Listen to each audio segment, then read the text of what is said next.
నీ లవ్ విషయం తెలుసుకోవా? అది తప్పించుకోవడానికి ఎలా చేయమన్నది? నువ్వు అడిగావా? నో అనిందా? మరి వద్దు, నాకు ఈ ప్రేమ వద్దురా. అసలు ఏమిట్రా ప్రాబ్లం? డ్రాప్ అవుట్ అనక లవ్ చేసింది. నేను ఆ అమ్మాయిని లవ్ చేయలేదు. ఏదో ఫ్యామిలీ ఫ్రెండ్. మీ ఇద్దరు ఫ్రెండ్స్ గానే ఉన్నాం అంతే. కటింగ్లు వద్దు, స్ట్రైట్ గా చెప్పు. నీ లవ్ యాక్సెప్ట్ చేయలేదా?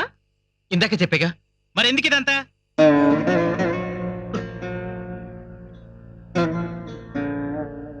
నా లవ్ ఎన్ని రోజులది ఆఫ్టర్ 10 days. కానీ మా రెండు ఫ్యామిలీల ఫ్రెండ్షిప్ దాదాపు 25 ఏళ్ళది.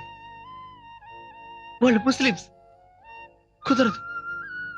అందులోనూ మా నాన్న కిడ్నీ ఇచ్చాడు రాయన. వద్దు, నాకు ఈ లవ్ వద్దు.